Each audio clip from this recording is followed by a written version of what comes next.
साथ ही साथ हमारे प्रदेश के प्रवक्ता श्रीमान प्रदीप सिन्हा जी मंच पर उपस्थित हैं। मैं उनका भी स्वागत करता हूं और आप सबका समय ज़्यादा न लेते हुए मैं सीधे अपने प्रदेश के महामंत्री श्रीमान बालमुकुंद सहाय जी से आग्रह करता हूं कि आज के संबंध में, आज के बैठक के संबंध में आप सबके बीच अपनी बात रखें। श्रीमान बालमुकुंद सहाय जी।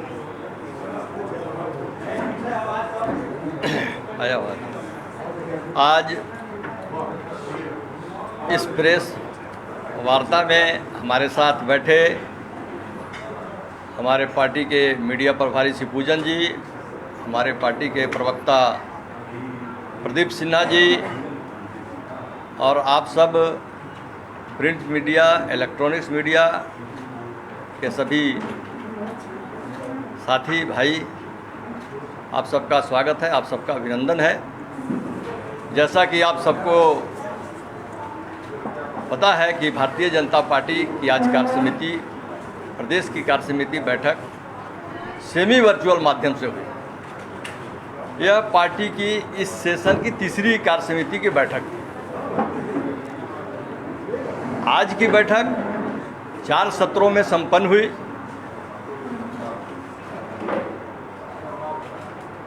इस बैठक में मुख्य रूप से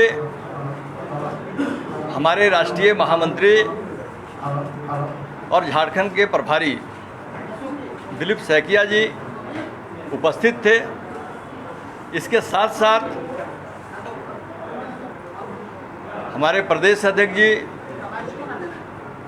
राष्ट्रीय उपाध्यक्ष रघुवर दास जी, हमारे पार्टी विधायक दल के नेता बाबूलाल मरांडी जी,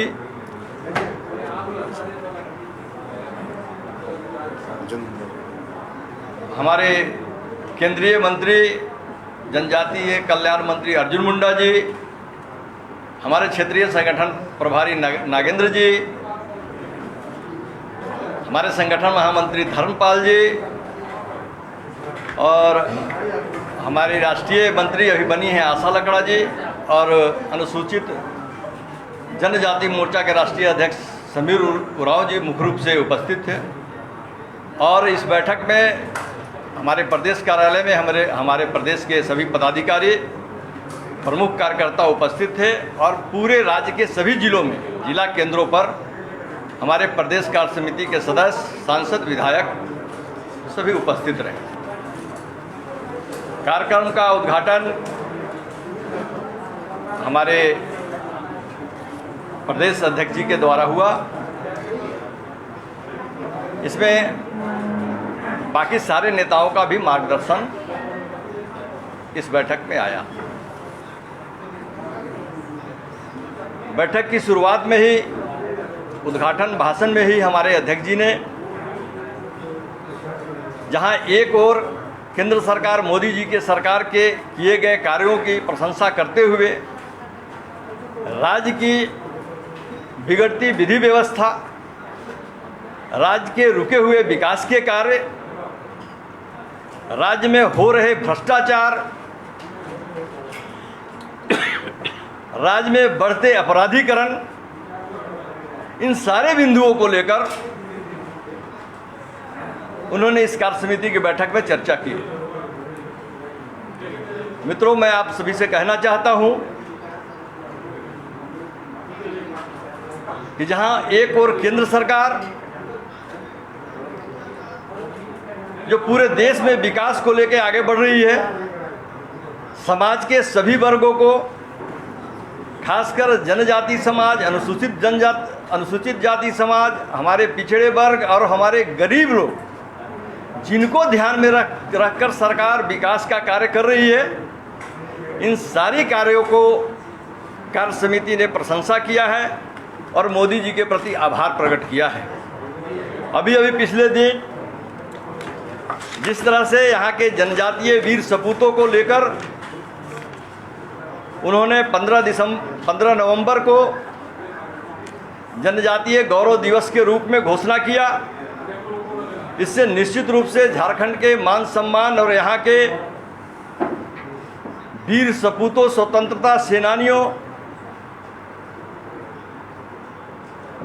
और बाकी लोगों के परिवार के लोग जो रहे हैं और यहाँ के लोगों का मनोबल जरूर बढ़ा है, यहाँ के झारखंड के लोगों का उत्साह बढ़ा है, झारखंड के भी मान सम्मान को उन्होंने बढ़ाने का काम किया है। इस कार्य समिति के अंदर इस प्रदेश में हो रहे कानून व्यवस्था की बिगड़ती स्थिति और हो रहे अत्याचार पर काफ़ी चिंता व्यक्त किया गया। जैसा कि आप सभी जानते हैं कि झारखंड में एकदम संगठित अपराध काफ़ी तेज़ी से बढ़ रहा है। यहाँ के जनमानस में इसका काफ़ी असर पड़ा है, समाज के सभी वर्गों में। जहाँ एक ओर आंदोलन करने पर भारतीय जनता पार्टी के कार्यकर्ताओं के ऊपर मुकदमे चलाए जाते हैं, वहीं आप लोगों ने देखा होगा कि एकदम टारगेटेड हत्या टाइप का लग रहा है कि भारतीय जनता पार्टी के कार्यकर्ता की हत्या हो रही है।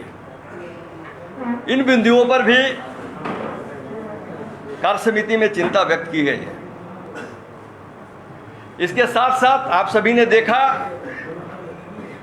कि पेट्रोल और डीजल के दामों में केंद्र सरकार ने जिस तरह से कमी करके कुछ राहत देने का काम किया, हम सबों को लगता था कि जिस तरह से अन्य राज्यों में जहां भारतीय जनता पार्टी का शासन है और जिस तरह से वैट को कम करके जनता को राहत देने का काम वहां के राज्य सरकार ने किया है, हमारी राज्य सरकार भी इस तरह का काम करेगी। लेकिन हमारी सरकार के ऊपर किसी तरह का कोई प्रभाव राज्य सरकार के ऊपर नहीं पड़ा और इसलिए भारतीय जनता पार्टी ने निर्णय लिया है कि आने वाले समय में इस डीजल और पेट्रोल के मुद्दे पे यदि यह सरकार वैट में कमी नहीं करती है तो हम राज्य के सभी पेट्रोल पंपों पर हस्ताक्षर अभियान के माध्यम से आंदोलन चलाएंगे और सरकार को मजबूर करेंगे कि आप वैट में कमी करके जनता को राहत देने का काम करें। दूसरी बात कि हम सब जानते हैं कि पूरा देश लोकतंत्र में विश्वास करता है, डेमोक्रेसी में विश्वास करता है और लोकतांत्रिक व्यवस्था को बनाए रखने का सब लोग प्रयास करते हैं। लेकिन इस झारखंड राज्य का दुर्भाग्य है कि ऐसे हाथ में सत्ता गई है जो सत्ता का दुरुपयोग करते हुए लोकतांत्रिक व्यवस्था को तोड़ने का काम कर रही है सरकार। पंचायत चुनाव का ड्यू डेट कभी पूरा हो गया है, लेकिन एक्सटेंशन पर एक्सटेंशन होते जा रहा है। आज समझ सकते हैं कि ऐसा क्या कारण हो सकता है। चुनाव कराने में जब किसी तरह की कोई बाधा नहीं है तो फिर ये पंचायत का चुनाव क्यों नहीं हो रहा है। आपको पता होना चाहिए कि सरकार का हिडन एजेंडा चल रहा है कि किस तरह से भ्रष्टाचार के माध्यम से इसमें भी हम इसको बढ़ावा दें। और अभी तो मुखिया है या जिला परिषद के सदस्य हैं, सबका काम कौन कर रहा है? प्रशासनिक अधिकारी कर रहा है। और प्रशासनिक अधिकारी को डील करना इस सरकार से अधिक कोई नहीं जानता है। तो इस पंचायती व्यवस्था को अस्त व्यस्त करके इस तरह से कार्य करना, इसका भारतीय जनता पार्टी पुरजोर विरोध करती है। और आने वाले समय में हम सब 27 तारीख को पूरे प्रदेश के सभी प्रखंडों में आंदोलन शुरू करने वाले हैं और सरकार को मजबूर करेंगे कि आप पंचायत का चुनाव करा के जो नीचे स्तर की सत्ता है आप वहाँ के लोगों को दे, गांव के लोगों को दे और वहाँ की व्यवस्था ठीक से चल सके। चुनाव नहीं होने के कारण कई तरह की केंद्रीय जो सहायता राशि है वो भी नहीं मिल पाती है, विकास का कार्य ठप पड़ता है, केवल भ्रष्टाचार आगे बढ़ता है। मित्रों, तीसरा बात कि केवल जनता को भ्रम में रहकर यह सरकार आई, युवाओं को जिस तरह से छलने का काम किया। उसने कहा कि हम 5 लाख युवाओं को प्रत्येक वर्ष रोजगार देंगे, हम युवाओं को बेरोजगारी भत्ता देंगे। उन्होंने तो कुछ नहीं किया, बल्कि जो लोग रोजगार में लगे थे उनको भी वहाँ से हटाने का काम किया। वो सब आपके सामने है। आज का वर्तमान प्रेजेंट घटना घटी है कि जिस तरह से की अनियमितता इनके जेपीएससी में हुई है, जिसको लेकर यहाँ के छात्र आंदोलन में थे और उसके ऊपर लाठीचार्ज हुआ। यह सरकार लाठी के बल पर चलाना चाहती है। पिछले दिनों आपने देखा होगा कि भारतीय जनता पार्टी ने तुष्टीकरण के मुद्दे पर जिस तरह से विधानसभा का घेराव किया था और इन्होंने लाठी के चार्ज के माध्यम से हमारे सैकड़ों कार्यकर्ता जिसमें घायल हुए थे, उस आंदोलन को दबाने का प्रयास किया था, उसका पुनरावृत्ति आज भी इन्होंने किया है। हमारे प्रदेश अध्यक्ष के नेतृत्व में भारतीय जनता पार्टी के हमारे विधायक, हमारे नेता राज्यपाल के यहाँ जाने वाले हैं और मांग रखने वाले हैं कि ऐसी व्यवस्था इस सरकार की नहीं चलेगी। इस पर राज्यपाल महोदय ध्यान दें। तीसरी बात है, आपने सुना होगा कि यह सरकार 27% आरक्षण की बात करती है। जिस मुद्दे को लेकर केंद्र सरकार ने 27% आरक्षण को पास किया, आप उसको तो पास कीजिए। आपकी सरकार है, कांग्रेस भी उसमें शामिल है। आप जनता को बरगलाते हैं, आप उसको कीजिए, कौन आपको रोकता है?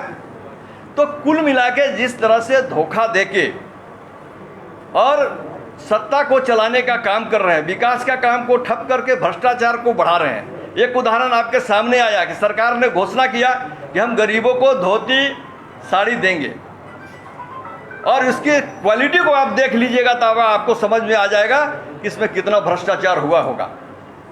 जब डीबीटी के माध्यम से हम उसको डायरेक्ट पैसा दे सकते हैं, तो आप क्यों नहीं उसको अकाउंट्स में पैसा दे दीजिए। जितना पैसा आपको देना है उस गरीब के खाते में आप पैसा डालिए। उसको जे लेना होगा, साड़ी लेना होगा, धोती लेना होगा, लुंगी लेना होगा, लेगा। लेकिन इसमें सीधा सीधी भ्रष्टाचार का बू आता है और यह सरकार इसी में लिप्त है। जिस तरह से बालू की तस्करी हो रही है, पत्थर की तस्करी हो रही है, कोयले की तस्करी हो रही है, मतलब सभी क्षेत्रों में आज के पूरे कार्य समिति में इस बात पे चर्चा हुई कि हम इस सरकार के कारण झारखंड का विकास, झारखंड का डेवलपमेंट जो रुक गया है, उससे कैसे हम निजात पाएं। भारतीय जनता पार्टी इसके लिए आंदोलन समय समय पर करेगी, लेकिन जब तक इस सरकार से छुटकारा नहीं मिलेगा, यह राज्य विकास के पथ पे आगे नहीं बढ़ेगा।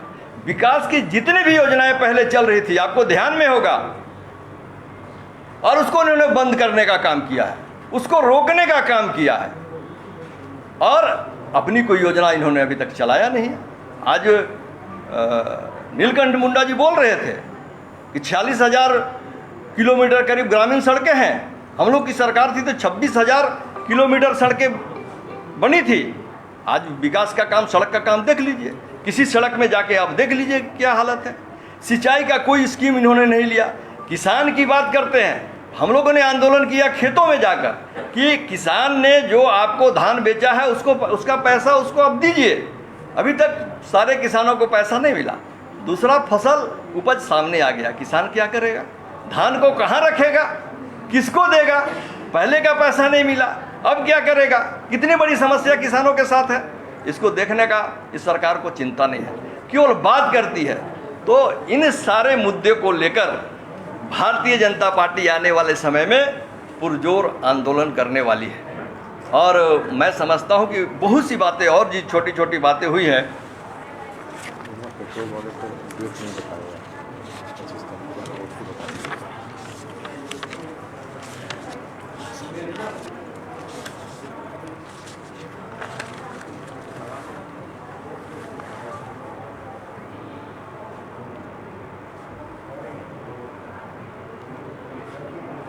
आपको तो मैंने बताया कि 25 तारीख को हम लोग का पेट्रोल पंप पे हस्ताक्षर अभियान होना है। इस डीजल पेट्रोल के महंगाई को यदि वैट के माध्यम में वैट को घटाते नहीं हैं तो इसके अलावा हमारे प्रदेश कार्य समिति में जो इन्होंने नियोजन नीति, स्थानीय नीति और जो उसमें इन्होंने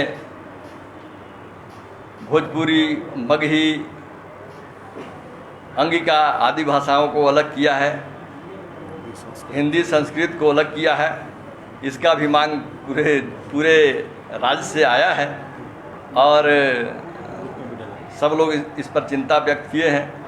यह जरूर पूरे राज्य के चिंता का विषय है कि हमारे युवाओं के साथ, आने वाले पीढ़ी के साथ इस तरह का अन्याय नहीं हो। इसलिए भारतीय जनता पार्टी जितनी भी समस्याएं हैं उनको साथ में लेके आने वाले समय में आंदोलन करने वाली है। और अनेक आंदोलन का योजना आगे आने वाले समय में हमारे बनने वाले हैं, लेकिन जो तत्काल अभी नवंबर में चलने वाले थे उसके बारे में हमने आपके बीच रखा है। और आज हमारे समापन में बाबूलाल मरांडी जी ने भी काफ़ी चिंता व्यक्त किया है और अर्जुन मुंडा ने भी संबोधित किया है। आज अर्जुन मुंडा जी कोलकाता से इस बैठक में जुड़े हुए थे और इस कार्य समिति को उन्होंने संबोधित किया और उन्होंने जहां प्रधानमंत्री के इस कार्य को कि यहाँ के जनजाति गौरव दिवस, यहाँ के झारखंड में संग्रहालय, देश के अंदर 10 ऐसे संग्रहालय बनाने का मंजूरी दिया है। इसके साथ साथ उन्होंने इस बात पे भी जोर दिया है कि आदिवासी छात्र छात्राओं के लिए जो 750 एकलव्य विद्यालय पूरे देश के अंदर बनाने की मंजूरी हुई है, स्वीकृति हुई है। झारखंड में 63 से ज़्यादा एकलव्य विद्यालय बनाने की स्वीकृति हुई है। इसके माध्यम से उस जनजाति छात्र छात्राओं को आगे बढ़ने में, उस सुदूर गांव के स्कूलों में आगे बढ़ने में मौका मिलेगा। इसके माध्यम से इन सारे बिंदुओं पर चर्चा आज हुई है।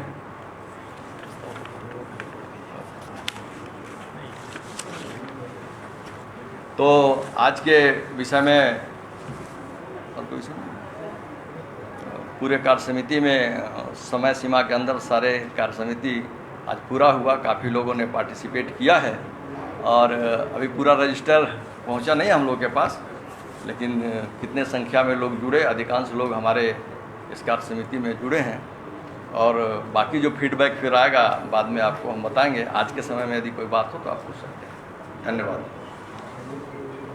कोई सवाल होगा? क्या है?